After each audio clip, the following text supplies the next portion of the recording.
It's Monday, so it's time for your Monday recap. In my message yesterday, I focused on our third missional objective. That is that we serve the local community and the world. And in my final message on that missional objective, I focused on something I call gospel-driven service. And I gave 3 principles to show you examples and ideas of what gospel-driven service is. Gospel-driven service is evangelistic in nature. Gospel-driven service leverages every ministry opportunity that God opens up. And gospel-driven service is ultimately dependent upon the supernatural. Now, I spoke a little bit about this yesterday, but in my Monday recap, I want to highlight something really important. When we are serving someone, to be sure, we should look for those gospel opportunities. That is, those opportunities to have some sort of gospel conversation with someone about Jesus, the resurrection, His death on the cross, His atoning sacrifice, etc. But let's just hypothetically say that we know a service project is not going to lead to a gospel opportunity.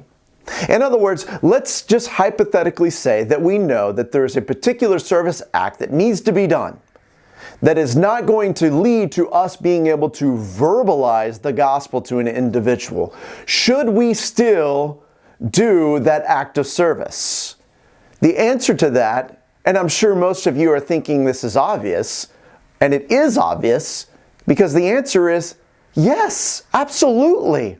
Because though we may not get an opportunity to verbalize the gospel, which is what we, would love to have, but if we don't get that opportunity, if nothing else, we are exemplifying the call of Christ. We are exemplifying the life of Christ in showing love to our neighbor.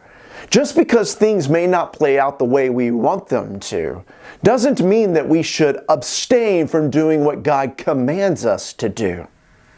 So never forget, though certainly whenever we are focused on gospel-driven service, we're looking for those opportunities to leverage, opportunities to be creative, opportunities to share the gospel. That's absolutely true.